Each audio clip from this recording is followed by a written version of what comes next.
ఒక్క నిమిషం పోయింది నా బిడ్డ ప్రాణమే.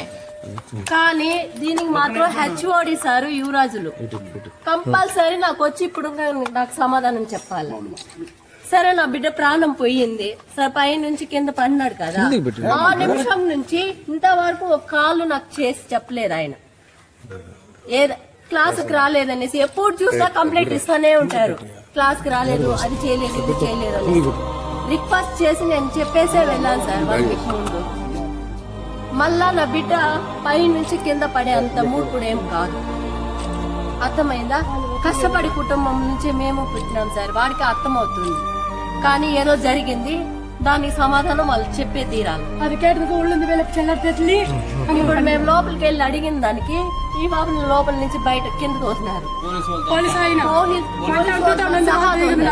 అదే వాళ్ళ ఇంట్లో బిడ్డలు అయితే ఇలాగే చేస్తారా?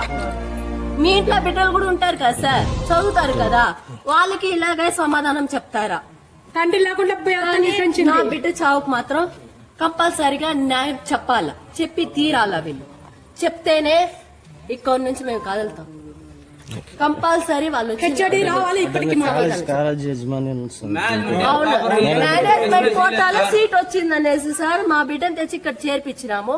ఏమైనా సీట్ వస్తే కూడా కష్టపడే కుటుంబం నుంచి ఏదో ఒక బిడ్డ అయితే కూడా వాళ్ళకి సమాధానం చెప్పాలి సార్. రిక్వెస్ట్ చేసాము నా బిడ్డ చదవలేదనా, సరే సర్ది చెప్పండి, అంతేగాని 1 నిమిషం చదివి బయట పోమనేది.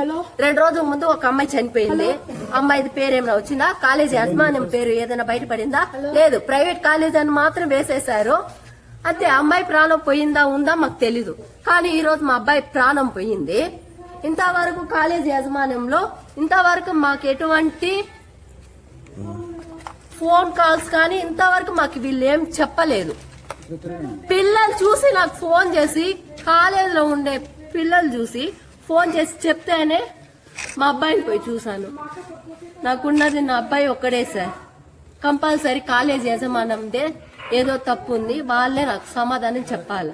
నా బిడ్డ చావుకి ఒక ఇది చెప్పాలా, చెప్పి తీరాలి, తీర్పు న్యాయం చెయ్యాలా. వాడు 4th ఫ్లోర్ లో నుంచి పన్నాడని చెప్పినారు, కానీ 4th ఫ్లోర్ లో వాళ్ళ వేసున్నారు. పై నుంచి 4th ఫ్లోర్ లో నుంచి కింద దూకితే పడే అంత ఛాన్స్ లేదు. నిలబడి పడితే కూడా ఆ వల చెనుగుతుంది, కానీ 3rd ఫ్లోర్ అంటారు.